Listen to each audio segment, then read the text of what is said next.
majors in this like blossoming field so that they could artificially lower the wages in general because it became a more competitive field. And then they made you basically train the AI that would inevitably replace you. Because at the end of the day, capital owners are always going to look for ways of outsourcing your labor to cheaper substitutes.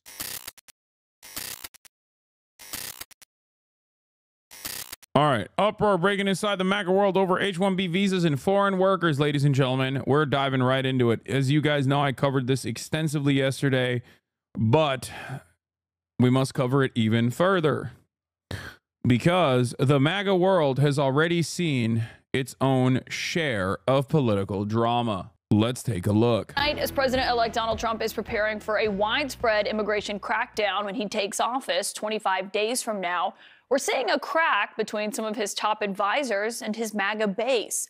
Elon Musk and Vivek Ramaswamy are both facing major blowback from their own supporters for not only backing, but encouraging offering more visas to highly skilled foreign workers. Over the Christmas holiday, Musk posted this online saying, think of this like a pro sports team. If you want your team to win the championship, you need to recruit top talent wherever they may be. He later added, I'm referring to bringing in, via legal immigration, the top 0.1% of engineering talent as being essential for America to keep winning. So the reality of the matter is, I don't have an issue with H-1B visa programs. I don't have an issue with migration at all. Okay. Migration is what has kept America so dominant. Okay. The problem with how migration is done, however, or the major reasons as to why people like Elon Musk like migration, immigration in general, is because it creates a alternative secondary labor market that is reliant on maintaining their job. Because under normal circumstances, if you're a real American, right? If you're a regular ass American, you have a couple pressures that keep you at your shitty job. Those pressures are the fact that you don't have health care if you lose your job. That's number one. Another pressure that you have is that you said you'll react to my videos if I ask you for the 100th time. No, dude, I was being sarcastic. Stop. What? H-1B is ducking horrible. Rusty Twitch TV. I'm going to get to the problems with the H-1B visa system. But hold on. So if you're a regular American citizen, okay, you go to school, you go to college, right?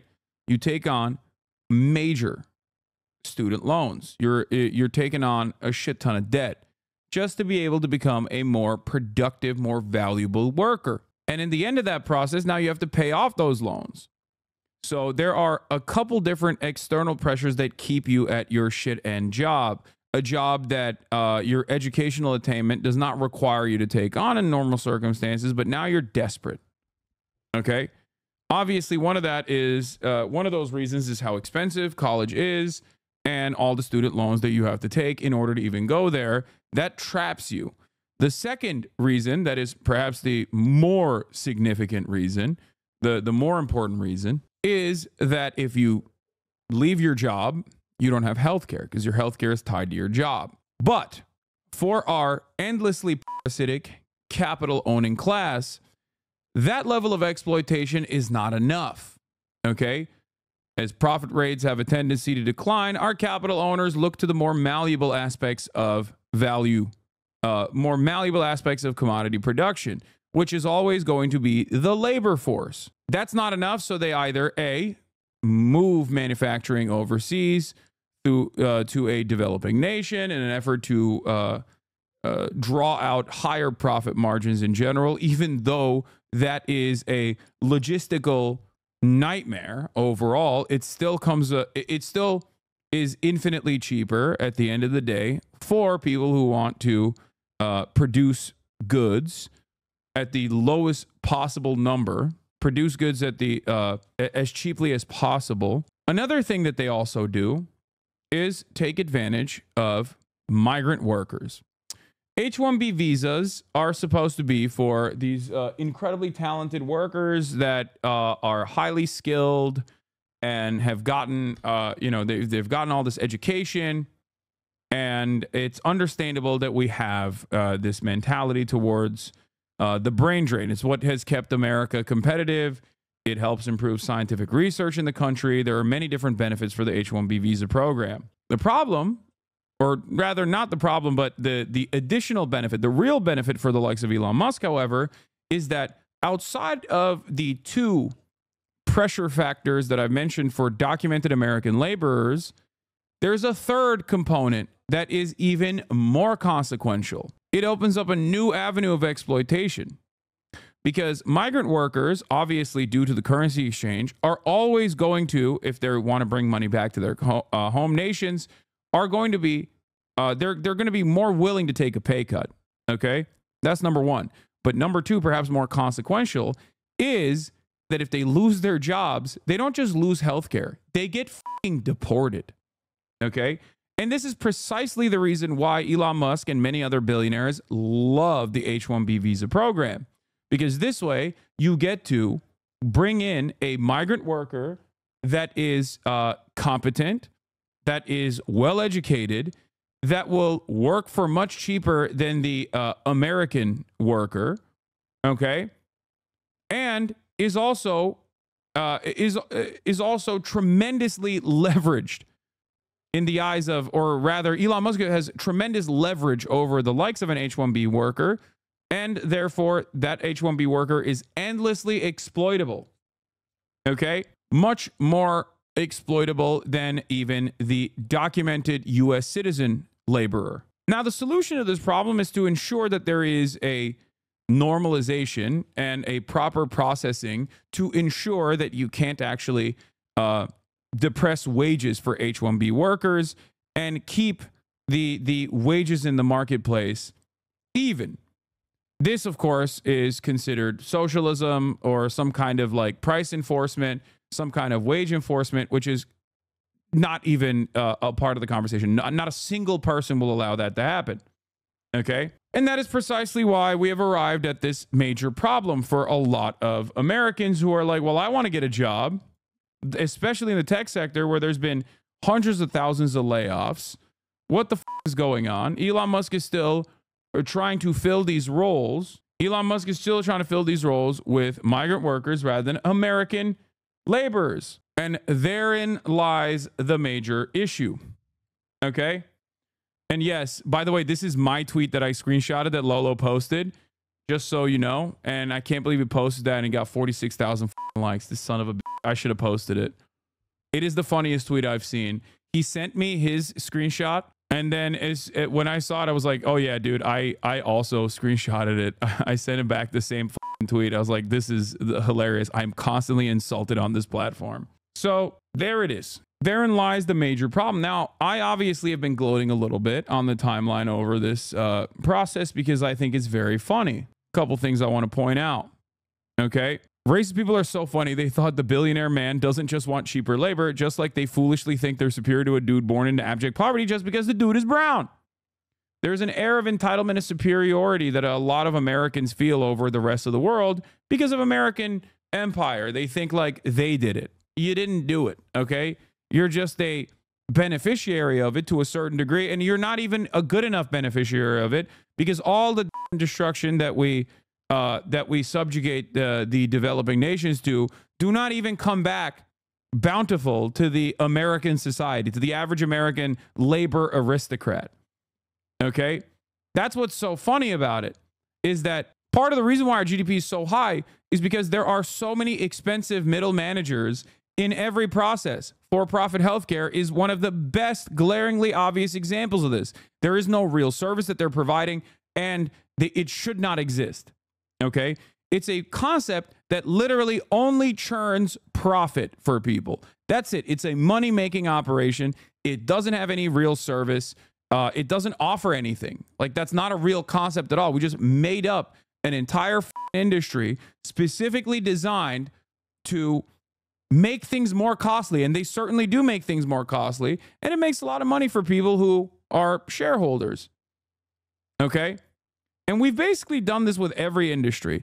So the second tweet I had, which apparently a lot of right-wingers agreed with, which I thought was strange, is the elites destroyed schooling in this country for profit. They treat teachers like dirt. Kids get shot in school. Then they tell you college is not important and it can't be free. And now you're sitting around mad about H-1B visas. Lamau, you've been robbed blind. Ashley St. Clair said, never thought I'd see the day where I agree with Hasan. A bunch of right-wingers saw this tweet and were like, oh my God, I agree. Which is interesting. It's very interesting. I guess when you frame it with elites rather than capital owning bourgeois or whatever. Oh my God, you're becoming jank. Yeah, totally. This means I agree with right wingers and not vice versa. I think I'm on the opposite side of that spectrum where right wingers are agreeing with me. I'm not agreeing with right wingers. I am noticing contradictions that other people are also noticing and using that to describe my worldview in a way that people can comprehend. This is what I do. It's called agitative propaganda. Okay? That is the major difference here. Isn't this their argument for school choice? The elites destroyed schooling in this country for profit is literally a argument against school choice. Okay? If I didn't know you, I would have assumed you were right-wing just by the use of the word elites. So elites here is obviously a substitute for capital owners, not like, Jews or I don't know, woke they them baristas. Okay. Like the actual elites, the actual people who are in control of capitalist society, capital owners. Okay. Just so you understand. I mean, everyone here understands it. And the point still stands. The point remains. The elites destroyed schooling in this country for profits. It is true. Part of that is school choice, voucher programs, and rampant privatization. Okay? That is how it works. And LeBron is the one fucking elite that hasn't done that. He literally actually funded a public school when he had the opportunity to fund a charter school. That is one of the many different reasons why I love LeBron James and will glaze him endlessly. I can't believe you just activated my trap card by bringing up LeBron while we were talking about schooling in this goddamn country. Put some respect on the GOAT. Okay? Put some respect on the GOAT. Okay? Pour some honey. It's literally true. You can shit on LeBron James for anything else. Okay? You can't shit on him for this. But ultimately, what is important for you to comprehend here is that this is the truth. Okay? This is the truth. The truth is that rampant privatization has absolutely gutted and destroyed American public education. And that is a major component as to why American laborers are no longer competitive in the global market. And there are two ways out of this. Either you try to engage in isolationist policies, or you rapidly improve the educational infrastructure in this country and make it as egalitarian as possible in order to yield the best possible results. Because you don't fucking know what people's ceilings are. This is part of the problem with racist sentiment. There are many issues with white supremacist attitudes, but this is a major problem. You have no idea what a kid growing up in Southside Chicago, what their potential actually looks like. When you rob them of that potential ahead of time, you'll never know. Okay? That's it. You will never know. And in that process, because we're trying to eke out profits from every corner, from every sector possible, we actually end up making our labor force less competitive in the global marketplace. And that's why, inevitably, countries like China will thrive in this marketplace because they don't fuck around with education. This is why it's always hilarious when Donald Trump, in the same conversation, will say something along the lines of abolishing the Department of Education. And in the same breath, without a shred of irony, will turn around and say, look at Norway and Chinese education. It's so much better than us. I wonder why. Perhaps it's because they understand the importance of education across the board. So there's two ways out of it, which is to endlessly engage in profit seeking while simultaneously push harder and harder, engage in more isolationism, and continue rampant exploitation and refuse to educate your broader populace and become dumber as a society. A dumber society is easily controlled, easily manipulated, so it still benefits the capital owners in general as they rely on better educated migrant workers that are more exploitable. Or you can continue migration while also simultaneously ensuring that every American gets the proper education all the way up to the college level, make college education free in general, and stop fucking listening to dumbass elites like Elon Musk who take advantage of that division in American society to sell you a lie. I am reminded of the Vivek Ramaswamy moment where he wore that fucking Texas jacket and the big cowboy hat. Let me see if I can find it. This is all it takes for many dumbass Americans. All it takes is for a guy like this, who is a hedge fund pharma bro, right? Who is one of the major villains of American society that has robbed regular Americans blind. All it takes is for this dude to put the fucking Texas jacket on, put a big ass cowboy hat on, and go, I don't like trans people. I think trans people are robbing you blind. I don't like them Mexicans. And then everybody goes, you're right. You're right, King. American history is riddled with people like this. Okay? One of the greatest examples is Ronald Reagan, who was literally an actor. Okay? This is precisely the Ronald Reagan method. Fake populist bullshit. Make Americans divided, make them focus on racial boundaries that don't disrupt the capitalist pecking order, and you can rob them blind. Vivek Ramaswamy set us Indian Americans back 2 decades by doing this bootlicker shit. Yeah, it's also kind of funny because as far as like the right-wing BJP Indian Twitter, they're still blaming other Indians, not a shock, who happen to be leftist. So that is also hilarious because the metric ton of racism is not coming from other Indians who happen to be of a lower caste or happen to be leftist. The metric ton of racism is coming from white people in general who literally just despise Indians and don't care. Don't make the don't distinguish between like the good kind and the bad kind. Okay, that's not a real concept. There's never been a real concept. That will never be a real concept. That's not a thing that racists do. It turns out racists don't actually distinguish between non-white people all that much. They just say, oh, you're non-white and therefore you're lesser. Anyway, but let's get back to the CNN coverage on the matter. He's talking about H-1B visas, which allow employers to hire highly skilled foreign workers. Do you think funding in liberal arts, humanities, and social sciences should be reduced and redirected to STEM programs, or do you believe those programs are important in many ways for society and development? Of course, I believe those programs are very important in many ways for society and development. Yes, I think this like hyper focus on STEM is so hilarious because one, it never strikes people as odd that those who actually fucking LARP as STEM lords themselves also come from liberal arts degrees with like theater majors, okay? The likes of Steven Crowder and Tucker Carlson, right? And secondly, what's additionally hilarious about it is that they are trying to make the STEM field into serfs. That's why there was so much focus on comp sci in the late 2010s. And look what happened. Now every comp sci major is driving fucking Uber because they all got fired. Okay? They literally were like, oh yeah, learn to code, learn to code, learn to code. All you motherfuckers in this chat, learn to code. Look what happened when people learn to code. There was a very deliberate goal there to flood the marketplace with a lot of new comp sci majors in this like blossoming field so that they could artificially lower the wages in general because it became a more competitive field. And then they made you basically train the AI that would inevitably replace you.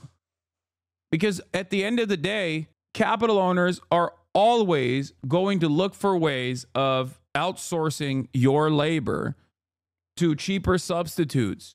The cheaper substitutes that can actually do the same job anyway, and then basically find the most exploitable employee, H-1B visa employees in this circumstance, because they don't want to get fucking deported, to do your job once you are fired. What do you have to say about societies that have arguably surpassed America, particularly China, that have huge emphasis on STEM and like zero humanities majors compared to America?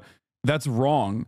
The idea that like there is no humanities majors in China is objectively incorrect. What are you saying? Countries like China quite literally fund art programs. They fund humanities all the time. They don't just fund humanities, they fund art programs in general. It's not, what you're saying is not correct about China, nor is it correct, nor was it correct about the USSR, for example. It's so funny to say that like there isn't robust literature and robust art in a nation as large as China. Anyway, so the vast majority of people specialize in STEM fields. I may be mistaken, but many people specialize after Gaokao, and they, compared to America, go into STEM. They might have more of a STEM focus in like in Turkey as well. They might have more STEM focus no matter what until like higher education. I don't know enough about Chinese education, but to say that the Chinese government does not fund humanities and don't have like a robust humanities sector or robust art sector is entirely incorrect. You can't be serious about China art programs. Are you sponsored by them or something? Guys, I'm going to be very serious when I say this. I think your understanding of what's going on in China is a little bit warped. I don't know, like if you think, first of all, America funds art programs. Every government funds art programs, okay? Just so you understand. It's a matter of how much you fund art programs and humanities, okay? The idea that there is a government out there on this planet right now, as it stands, that focuses zero on funding the humanities and funding art is ridiculous. And not only that, but humanities are complementary to STEM in general. Okay, art is important. Humanities are important. Okay, the idea that like 100% full-blown STEM is the way to go is also silly. I'm sorry, you are wrong. What is this? What is this? Oh, ow my balls. He sent me a Reddit post. What the fuck is this? In China, young graduates are selling their knowledge on the streets, facing a difficult job market. Highly educated Chinese have found a new way to monetize their degrees, knowledge street vending. What? I never said that first of all, I didn't say that the Chinese job market for the youth is good, for the record. We're talking about something entirely different. But I don't know how this says, sorry, I was reading chat. I don't know how this has anything to do with what I'm talking about. If we're talking about education and the fact that, you know, the Chinese government does fund art and humanities, they still do that. China has the biggest proportion of STEM majors out of any nation in the world. Graph in the link. I was mistaken, though, regarding America having a lot of humanities majors. It's middle of the pack. Wait, oh, you got clapped while I was in the process of reading your take. I'm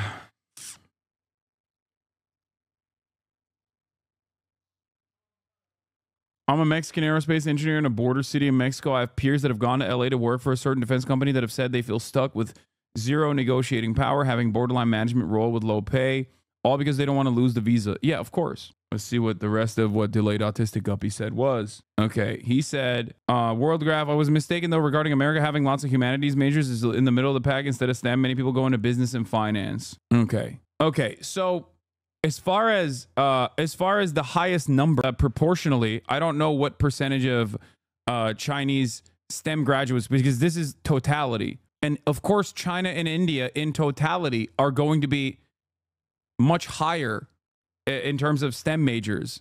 China and India are much larger countries. I don't know what percentage is as far as like total percentage goes. Percentage of total graduates in STEM fields, China is at 41%, Russia is at 37%, Germany is at 36%, USA is at 20% in the year 2020. Okay? Russia, Germany, Iran has 33%, India has 30%, France has 26%, Mexico has 26%, USA has 20%. Okay? Overall, this still means that the broad majority of every nation, including Chinese graduates, are still in the humanities and art. As far as a proportion of total graduates, the ones that go into STEM fields is still at 41%, when Chinese STEM field is the highest percentage. That means 59% are still humanities and arts graduates. Do you understand? Or business, finance, and the like. Wait, no, that was the mistake I did. Just because you're not STEM doesn't mean that you're humanities. The rest of the people are business, finance. No, I know. I know. I understand that. And in the United States of America, I'm willing to bet that a sizable chunk of this is actually business and finance majors and not necessarily humanities and art. And that's part of the reason why it's so low here. And that is because that's where the money is. It doesn't mean that it's all art and literature. You also don't have to major in humanities. You just have to take those classes when you STEM major because they're good for you. Yeah, I don't necessarily know how well flushed out like the Chinese STEM education is, but I still suspect that they probably have every higher degree, whether you're in a college in America or anywhere in the world, requires you to take at least some level of humanities classes. Even if you're a STEM, even if you're STEM in the United States of America, you still have to take some humanities classes. I suspect that it's probably still the same in China as well. And I don't know how much more well-rounded the Chinese STEM degrees look like, but it's the overall a good thing to have that. No, STEM in Germany requires no humanities. If China had no humanities, they wouldn't have so many fucking art museums, shatters tripping. One interesting note is that many Americans are not bilingual, which in present day U.S. market can actually put you well below U.S. citizens in terms of marketability to capital owners. Outside of the U.S., high school is very robust. College is already specialized by them. Yeah, that's also the other part of this, at least from my own personal experience. Even in Turkey, when you start specializing by high school, you still have, like, I was a TM major, which means I took Turkish, which is like literature, and math, as opposed to FM majors who specialize in fen, science, and math. Math is still very important and something that you need to take. Like, we took up to Calc 2 in high school. By the time you get to college in Turkey, you already have that. You already have that background. So I suspect that like a lot of the high school education is also better flushed out in these other countries rather than the way it is in America.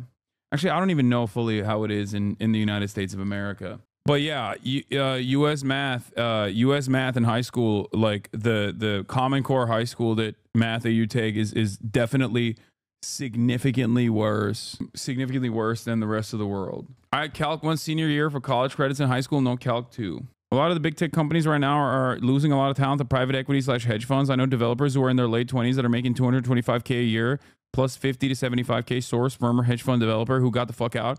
I make less now, but at least I'm not selling my soul. Yeah. Notice how, here, I'll just say it like this, okay? I have obviously personal experience with this, not from my own immediate experience in the workforce, but let's just say I know someone who is very close to me, who is highly educated and builds spaceships for a living, okay? And what I have seen in terms of workplace treatment, in terms of job prospects, in terms of what that specific sector looks like, you would be shocked, okay? I was certainly shocked when I saw how incredibly dire the situation is, where, and I talked about this yesterday as well, every sector in the United States of America, including like what was formerly known as the golden bracelet sectors, like engineering, you know, maybe lawyering, being a doctor. Engineering was supposed to be part of that process. Nowadays, even engineering is basically relegated to the passion that you have for building certain things, because it's certainly not about the money. If you're an engineer and you want to make money, you got to go into finance. The only fucking sector that you can make money in is finance, okay? It's business and finance. That's it. That's it. And that's precisely why so many people that have, no matter what their fucking background is, go into that sector. So if you understand the motivational capacity that wages have, your salary has, then you can understand how to fix this problem. Are you saying doctors don't make good money? No, I'm saying engineers don't make as much good money as they used to. Anyway, the point is, it all still comes back to wages. If you want to positively incentivize people into going to certain sectors that need extra hand, you have to ensure that wages are higher and that sector is still capable of recruiting the top level talent. But we have a negative incentivization structure in the United States of America where basically we make it so that the bottom is endless and therefore you're constantly competing with the entire globe, with the labor force of the entire fucking globe, where your starting position is worse off in general too, despite the fact that you're in the wealthiest nation on the fucking planet. Okay, you're in the wealthiest nation on the planet, a nation that has seen a 14% increase in homelessness this past year. Okay, think about that. 700,000 people are sleeping outside tonight. Insane. On top of that, you have to take you're saddled with student loan debts that force you into jobs that you don't even want to fucking take, despite your educational attainment. And people eat one another alive when they're talking about, or it was 18% increase. Sorry, it's not 14% increase. People are eating one another alive and yelling about how college is for the elites and it's gay and woke and that's the real problem and DEI is the real problem or whatever.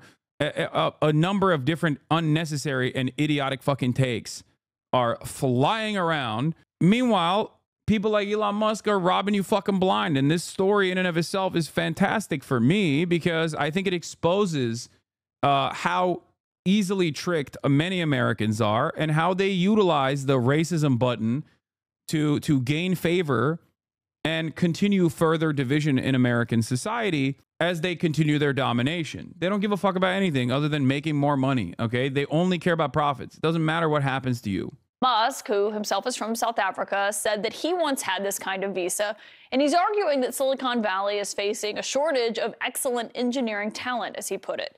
But the annual cap on those kinds of visas right now is at $65,000, with another $20,000 for those who get a master's or a doctorate in the U.S. Musk is being backed up by his partner in Trump's government efficiency initiative, Vivek Ramaswamy. He says it's a cultural issue that there aren't more competitive engineers in the U.S. Here's what he said online. A culture that celebrates the prom queen over the math Olympiad champ or the job. Like, this is so stupid. It's incredible. We're not venerating our nerds enough. Our culture doesn't venerate nerds. Yeah, that's the problem. Thank you, Vivek. I love that Vivek basically was like, yeah, I got no pussy when I was in high school, so now it's your fault. Also, it's not like Vivek is a fucking engineer. What does he produce? He hasn't done shit. He's a hedge fund guy. He is a pharma bro. He's a fucking Silicon Valley tech guy. Him, JD Vance, Elon Musk even. Elon Musk is at least like visibly autistic as fuck, so people assume that he's like some kind of fucking engineering savant when he's not. He has one fucking patent. What the fuck has he done? He has one patent. All he does is hire the appropriate people and then fucking, put them under horrific circumstances. Oh, not him projecting. These guys are all business majors LARPing like they're actually fucking cooking up new inventions. It's all aesthetics. There actually was one guy in my high school who qualified for the U.S. International Math Olympiad team, but now works in a quant firm. It's so messed up that his talents are being focused to trade the stock market due to that being what capitalism brought. Exactly.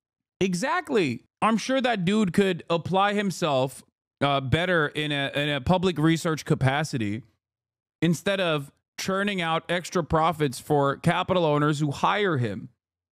Okay?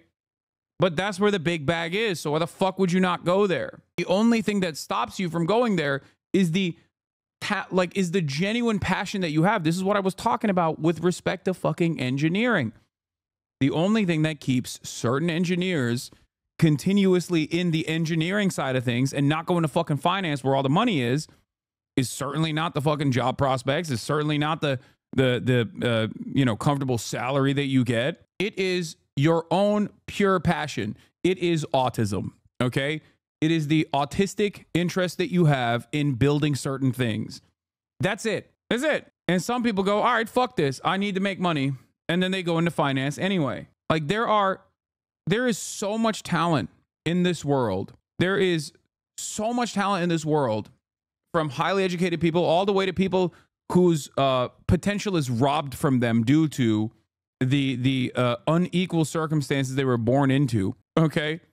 Where people could apply themselves to truly make revolutionary, groundbreaking, world-changing technology to improve people's lives in a dramatic capacity. And yet, all of that talent and all of that brain power is lost to the fucking finance sector because that's the only thing that makes money. That's the only thing that people care about. And as all these other sectors offer you very little pay as the cost of living increases in these major cities that you have to get these jobs at. That's it. We're just cooking ourselves. We're cooking society. Stop using the word autistic to describe any interest in something, please. Okay, I will not stop using the word autistic when talking about someone who is autistic. What the fuck are you talking about? Shut up. Anyway, let's continue. Shock over the valedictorian will not produce the best engineers. A culture that venerates Corey from Boy Meets World, or Zach and Slater over Screech and Saved by the Bell, or Stefan over Steve Urkel and Family Matters will not produce the best engineers. But that argument is not going over well with Trump's MAGA base, certainly not online. Some of them saying, we did not ask them to engineer an immigration policy. Tech wants indentured servants, not high-skilled workers. You don't even know what MAGA immigration policy is. Now, Trump... Wait. And Coulter said American workers can leave a company. Imported H-1B workers can't. Tech wants indentured servants, not high-skilled workers. Yeah, it's not just tech, by the way. And Coulter, it certainly isn't just tech. Let me tell you, it's every sector. It's every sector. That's where undocumented migrants come in. You know, driving your Ubers, picking the crops. Who do you think is doing that? Building houses. Who is working in the kitchen? The problem is capitalism makes people more vicious and more self-interested and causes people not to recognize that a lot of Americans or a lot of people across the globe have the exact same interests, the exact same class interests. So when those class dynamics are mystified consistently through the likes of identity politics and all these other different classifications that are applied to workers broadly, and the attitude developed within liberalism is this zero-sum game always. People go, why the fuck would you raise the wages for undocumented migrants? Fuck them. They should be deported. Not realizing that if there was at least some kind of legal safeguards for undocumented migrants, that they could be processed and become documented laborers in the American marketplace, in the American labor marketplace, where they could actually work alongside the documented U.S. labor force and unionize and demand higher wages and better workplace protections. It would genuinely improve all labor in this country. But as it stands, the way we operate, we have a constant depressive force on wages, an endless talent pool that refreshes through incredibly violent means such as deportation. Okay? Those guys are just the same as you. There is nothing different between an undocumented migrant and a documented U.S. laborer. There's no difference whatsoever. They're just trying to make a living in the exact same ways that you are trying to make a living. They're coming from dire circumstances in comparison to the average American worker. That much is true. But if there were universal workplace protections, they wouldn't be endlessly exploited in the same way. And therefore, they would not operate in a depressive capacity to the rest of the marketplace, the rest of the fucking wage laborers. The system has created an endless bounty of treats that are at an affordable price point for the average American consumer. So on that front, that level of consumption has this dulling effect on the, I guess, labor aristocracy in the United States of America. However, it has consistently not only depressed wages, where wages have not kept up with productivity, but also on top of that, it just ruins your life further and further, slowly but surely. All the big ticket items that you need, like a college education for upward social mobility, is now impossible to attain without taking on hundreds of thousands of dollars of student loans that will then trap you into jobs that you don't want to actually do, that you are overqualified for. But it doesn't matter because what else is out there? Someone has to pay those fucking student loan debts. So you take on these jobs in the service sector, even though you're supposed to be doing something different. And it ties you into that job. Not only are you saddled with death, but you're tied to that job because there's no other way for you to get health care. Workers, you don't even know what MAGA immigration policy is. Now, Trump himself, who I should note restricted H-1B visas in his first term, has said on the campaign trail this time around that he did want to make it easier for educated foreigners to work in the U.S. What I want to do and what I will do is you graduate from a college. China spends 7 trillion yuan, about 1 trillion USD on education, more than double what they spend on defense, more than what the US spends on defense. University is basically free even for the poorest villager. Yeah, we can't do that. That's too costly. And also, if education is free, who the fuck is going to go? If college is free, who is going to join the American military? If college is free, then why the fuck would you sign your soul to the Defense Department, to the Pentagon? Hello?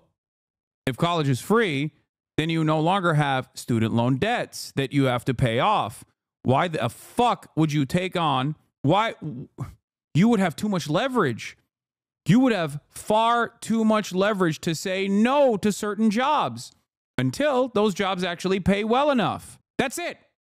That's the entire principle behind the way that our system is designed. It's negative incentives all the way down. Here. Can you believe it is this is a Chinese university, the Hebei Institute of Fine Arts in China, built and subsidized by the people? Anyway, I mean, this is just one fucking college. We need to do a broader, we can look into like Chinese humanities and arts funding in a little bit. College. I think you should get automatically, as part of your diploma, a green card to be able to stay in this country. And that includes junior colleges, too. Anybody graduates from a college, you go in there for 2 years or 4 years. If you graduate or you get a doctorate degree from a college, you should be able to stay in this country. My political sources tonight are former New York City Mayor Bill de Blasio, CNN political commentator and Republican strategist Shermichael Singleton, and also CNN economics and political commentator Catherine Rampell. And Catherine, you have covered this issue for a long time. Can you just lay out what we're looking at here in this divide between what Elon Musk says he thinks would be the best for the United States and why we are seeing something that we have not seen, frankly, almost at all lately, which is a lot of the universe outright disagreeing with him, arguing with him, and breaking with him online? So Elon Musk and Vivek Ramaswamy in this particular case, I think, are exactly right. America's ability to attract talent from around the world is basically our economic superpower. The fact that, in particular, we've been able to attract high-skilled immigrants quite reliably in this country over the past century or so is why we have this enduring leadership in science, tech, and business. So just as an example, of all Fortune 500 companies, about half of them were founded by immigrants or the children of immigrants. And of the Nobel laureates, American Nobel laureates who have received prizes for the hard sciences this century, about 40% of them are immigrants who came to this country. So again, this is our superpower, and I'm very glad that Musk and Vivek Ramaswamy recognize it. I very much hope that they are able to influence Donald Trump on this particular issue, but I'm doubtful about it because, just as you mentioned, in his first term, Trump was actually quite hostile to legal immigrants, in particular, by the way, high-skilled legal immigrants. He made it really hard for them to come here, not just those who wanted work authorization, international students who cross-subsidized American students, by the way. He basically harassed them and made it very difficult for them to keep their legal documents in order. That's because, as much as Trump has said, he only objects to illegal immigration, he's very much in favor of legal immigration.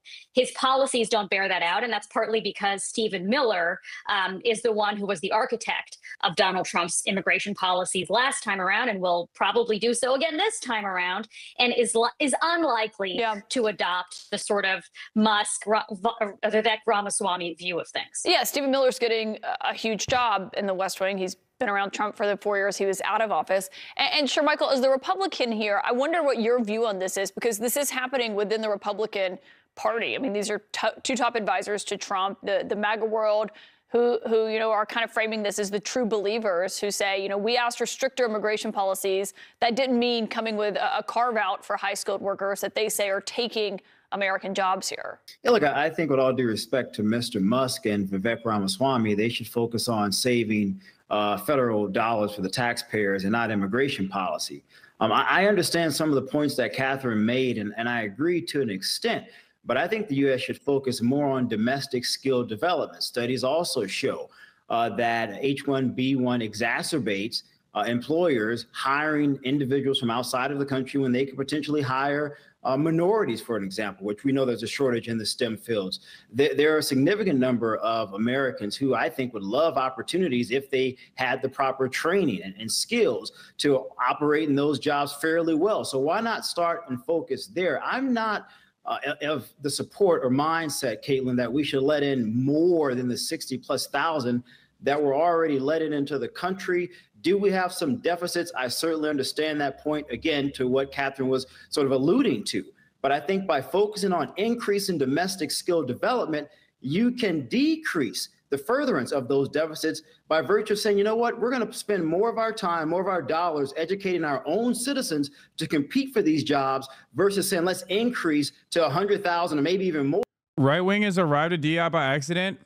What if I were to tell you that all matter of white identity politics is already white DEI?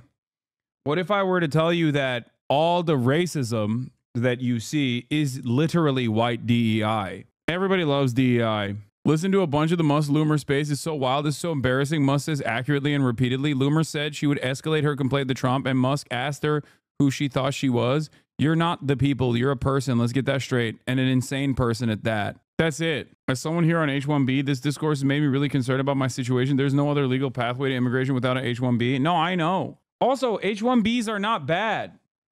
It is good. It's a good structure on principle. It's a good structure in theory. I don't even care. It doesn't even need to be H-1B visas. I don't take issue with any sort of migration in general. I want to fucking document all of the across the board that are working in American commodity production, because I understand that is the only way to improve wages and benefits for all American workers. The problem is they don't want to do that, and American capital owners only want to utilize H-1B visa workers in a way to exploit them further, in a way that they can exploit them more than they can exploit the documented U.S. labor force, because there are multiple pressures on top of that. Marvel with me and wig at 4 p.m, bruv, says Elam. Yes, bruv. I'm down, bruv. Type shit. I'm down, lad. Elam, I don't know if you know this, but I'm gold 3, okay? Get us some fucking... Elam, go find us some supports, though. We need supports. Manchester.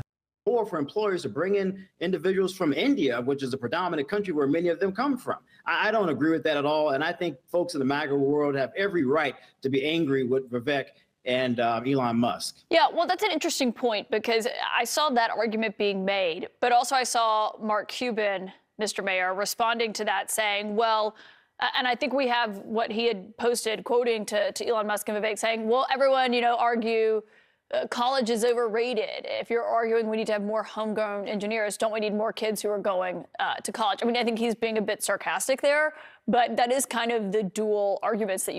I mean, that's it. That's it. You can't literally be like, college sucks and it's gay and woke and there should be no college. You shouldn't go to college. And then simultaneously be like, oh, what the fuck? Why are there so many more better educated immigrant labor out there? Yeah, no shit, dude. Of course. You have literally systematically destroyed American education for years to turn profit, to make the broader populace more servile, easier to dominate, more malleable. You've made college so goddamn expensive that when American laborers want to be more productive and get education, higher education, you've made it impossible for them to do so without being saddled with thousands, hundreds of thousands of dollars of debt. And then you're just shocked. Your argument doesn't make sense there. What do you mean? How does it not make sense? Education is consistently defunded and undermined in this country, driving a massive wedge between the quote unquote middle class, like working class, and capital owners. If you're from a wealthy background, you can go to an elite private school. Okay. It's very costly, but at least you get the top-notch education. Okay. Then from there on, you can go to a better college. If you're already wealthy, your parents probably went to a good college. Therefore, you have the one true affirmative action that everybody fucking allows in this country, legacy admission. You're set up in a way where if you're wealthy, your next of kin will also have a massive, robust network. Okay? For poor people, for poor Americans, they do not get any of these benefits. They're cooked. And they are, the quality of education that they get, if you're a part of the underclass, gets worse and worse year over year. What about POCs that are in higher education but are not getting those jobs? This is an issue that affects all Americans. Wait, what? What? I'm confused as to why you think this is like somehow opposing an argument that I have presented. I genuinely don't know what you're saying, unless you mean POCs as a person of capital. Is that what you're saying? You see sometimes from this political orbit. Look, I see a couple of things going on here. First of all, I have to say I agree with Elon Musk and Vivek Ramaswamy. I think they're pointing out the reality that we're living. You could say, and I hear Shermichael's point, I disagree with it, though, because I think it misses the fact we want to get to the place where we can maximize the use of our own talent in this country. Let's bring in the best and brightest from all around the world. Let's really make our economy stronger. Let's become even more tech dominant. That's the way, in fact, to elevate the whole country and to create more opportunity for Americans of all kinds in the tech field. So I don't know why on earth we wouldn't want to grab all the talent out there, especially because if we don't, our competitors will. I think it's also fascinating that we're seeing this kind of open conflict. I think it's going to be the first of many. And of course, that speaks to the question of Elon Musk's role. I think POC equals people of color. Yeah, I know that. I'm making a joke. I don't understand what that chatter is saying undermines my point. I don't know why he was being contentious when he brought up people of color. I was making a joke when I said, unless you're talking about people of capital. Really soon, we're going to see more divergence between Elon Musk and Donald Trump. It's natural, given each of them having the power they have.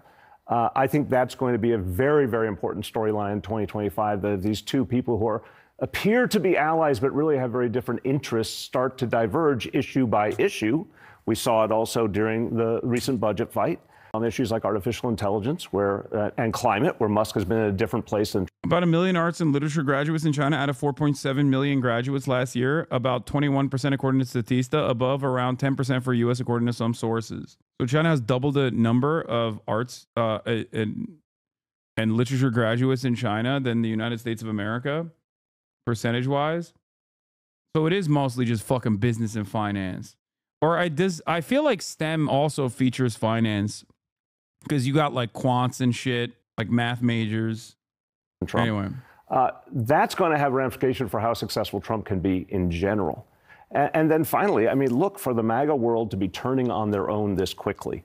This is also an interesting question. They almost look like Democrats here. It's like, so I say this lovingly as a Democrat, like we have an ability to eat our own very quickly sometimes. Well, this is fascinating. Here are these heroes just a few minutes ago, and they say one thing that a lot of the MAGA world disagrees with, and suddenly they're being villainized. That's not good for that coalition. Yeah, I think that's interesting in terms of what the West Wing will look like, too. I mean, Elon Musk is not coming in, Catherine, but in an official capacity, but he's in the room. He's always at Mar-a-Lago. Trump jokes about how he's always often there. Yeah, Laura Loomer, I can't believe I'm saying this, but Laura Loomer actually did bring up a good point where there's a lot of like entry-level jobs that where Tesla and even SpaceX, I think, where Elon Musk relied on H-1B visa workers rather than American laborers.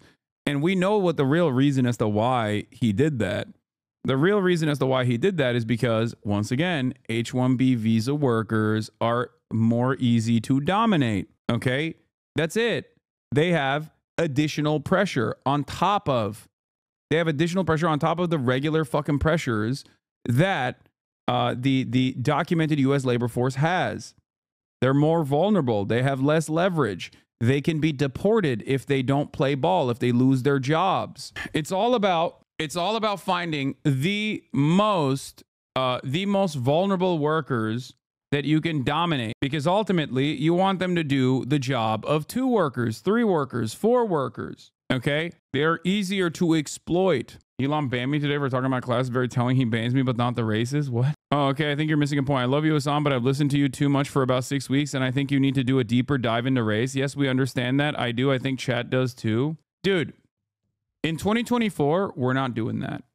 Okay? No more hollow racial critiques. Okay?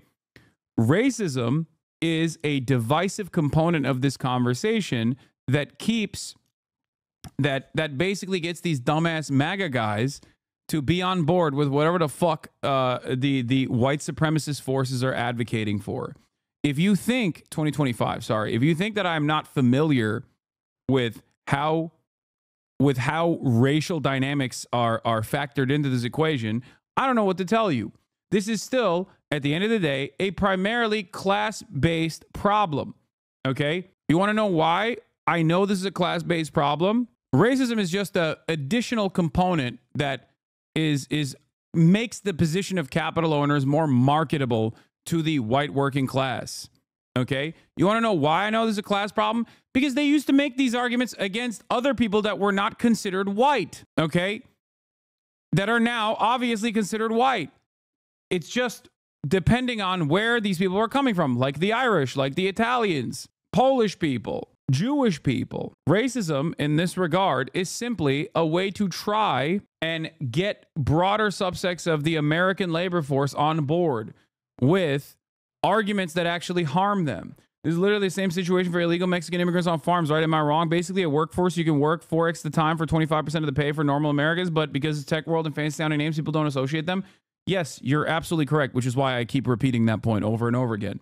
Wait till business owners, like small business owners that rely on undocumented labor, wait till those guys start feeling the pain of mass deportation. Anyway, following since 3 days ago, I think this person isn't aware that you talk about this constantly. I know. Racism in this regard is a way to drive a wedge between the working class. Because the violence that is dished out upon black workers, brown workers alike, is dished out on a class basis. Unless you are talking about like individual acts of violence or the additional violence that comes from systemic racism, when we're talking about wage laborers, when we're talking about how wages work and why H-1B workers are seen as fantastic additions to the American workforce by these capital owners, it is because they have an extra component of vulnerability. And that is that they can get deported if they don't have their jobs. That means they are more readily available to work longer hours, for example. They can be brutalized and exploited further than the documented labor force can be, regardless of what their background is. Okay? That's it. It's that simple. Trying to fucking drive a wedge into this conversation by being like, well, it's actually white supremacy. You're not talking about white supremacy. When white supremacy is an important component in this conversation, only when you're talking about how this attitude is marketed or how the resentment is universalized by white working class racists who don't fucking understand that they are being fucked over. When I'm literally trying to explain to people who might be in the margins of having these sorts of attitudes that they have the same exact interest that every other worker has all around the world, all you're doing is unnecessarily trying to bring the conversation back. You're unnecessarily trying to bring the conversation back to identity politics with a very hollow, very shallow conceptual understanding of identity politics. You are either willingly or unwillingly playing the role of a wrecker in this regard. He has dinner with him regularly. Between that and the tech moguls who have been parading down to Mar-a-Lago to also have dinner with him, I wonder what that looks like with this divide that is so clear between Stephen Miller and what he has been advocating for and what we know he did in the first term, and what this looks like with a new big advisor in Trump's ear like Elon Musk. Trump seems to listen to the last person he heard from. So if that is Elon Musk, it might be Elon Musk. If it's Stephen Miller, and as you point out, Stephen Miller will have a very powerful job in the next administration, it's probably going to be him. Frankly, I don't think Trump pays all that much attention to the nitty-gritty policies that are taking effect under his watch, which is probably why he doesn't even realize that last time around, he did a lot more to reduce legal immigration than illegal immigration, because Stephen Miller. So white people are attacking Indians for smelling bad? What? Yeah, whites are attacking Indians for smelling bad because of their class, not their race. You're so dumb. I don't see color. Lefters. Yeah, whites are attacking Indians for smelling bad because of their class. Are you okay? Are we having a conversation about the white supremacist attitudes that many race people demonstrate towards Indians? Or are we having a conversation about like what the capital owners' interests here are in terms of retaining H-1B visas as a structure and why that is so beneficial for your bosses? Cognizant is an Indian IT company. This article is widely overplaying this. So white people are attacking Indians for smelling. Also, this is a unimaginably racist fucking thing to say. I know that you're probably trying to say that like this is what people are saying. Okay. But the way you structure the sentence makes it seem like you also feel this way. Okay. But yes, racism as a white supremacist attitudes and racism as a divisive component in regular political discourse is used in this regard. That's it. You're not wrong. Yes, white people are like, oh, Indians come from a different culture. They can't be a part of Western society. They smell bad. Yeah, that is unimaginably racist. The practical application of that kind of racism is so that people differentiate themselves from others who have the exact same class interests as they do in order to divide the working class and dominate them with ease. So yes, unless you personally, as a fucking radlib, believe that people are just intrinsically tribalist and it's not learned behavior and they're ontologically evil due to their intrinsically tribalist nature, which, by the way, has no solution whatsoever to that problem. So I guess we just have to kill racist people, I guess. Like, I don't know how you want to approach the problem, how you would tackle this fucking problem. Have to understand and contend with, yes, a materialist analysis of the issue. What the fuck is this argument? You end up playing the role in the exact same way that fucking racists do. Even though you're morally correct if you're anti-racist, ultimately you're serving the same exact purpose, which is the underlying assumption that like white people on the other side of the equation, who also are being destroyed by class dynamics, by class politics in general, who are victim to class violence, are actually the real enemies. I do not care about the fucking bourgeois. I do not care about the capital owners. I want the American working class to be fucking punished. That's your attitude. You're like, fuck the likes of Elon Musk. I want the regular American to be fucked over. 1 million 9/11s to the American working class. Talking out against racism equals radlib. I never said class is not important. Race is a very important factor too. No, you want this conversation to be dominated on the virtues of race and race alone. When I'm having a conversation about the class component, you want to bring it back to race. You want to simply talk about the individual racist acts that you see from dumbass racist people without having a broader conversation. This is the one time where I'm not directly talking about racism and tackling it head on. And you immediately go back, no, stop talking about class, only talk about race. While you are morally on the right side of this argument, if you are anti-racist, and it seems like you are, you're still serving the same purpose, diluting the conversation, trying to fucking laser in on one component. The component that is the most shallow component. It's just a marketing. And now that you were called out for this weird wrecker behavior, you go, talking out against racism equals radlib. I was simply talking out against racism. Yeah, because they're critiquing their race. No one cares about the H-1B visa holders from Europe because a lot of the H-1B visa holders overwhelmingly still come from China and India. This doesn't justify the racism that they experience. Also, this is incorrect as well. UK had to import a lot of Romanian laborers and Polish laborers. That was a big component as to why they wanted to fucking leave the European Union. That's why Brexit happened. The majority of the British working class were frustrated with the fact that there was a shit ton of Polish workers in the UK. So no, it literally, in that regard, wasn't because the Polish mind is servile and easy to dominate, and it's not up to standard with the unique high IQ British mentality. It was because they were like, what the fuck? They're taking the jobs. This man runs the identity politics like a Republican campaign manager. Yeah.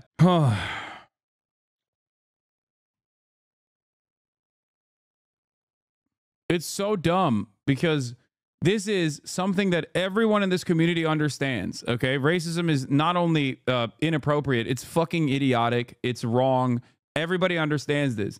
All you're doing in this situation is basically going, racism is bad. Yeah, no shit, dude. Thanks. Thanks for the fucking brilliant take. I really, you changed my worldview in its entirety. Please stop talking about class dynamics and go back to race instantly. Okay. And then you also turn around and say, oh, this is just class reductionism. You're just being a fucking annoying wrecker for no goddamn reason in a situation where the material reasons why people want H-1B visa workers in the eyes of the bosses is not because Indian workers are easier to dominate, because a lot of people are white supremacist and anti-Indian, okay? That's not the reason. It's because of currency exchange rates, and also because, and more importantly, you'll get fucking deported if you lose your job. So you are easy to exploit. That's it. That's why I talked about whiteness as an ever-expanding concept early on, and do so pretty much every single fucking day.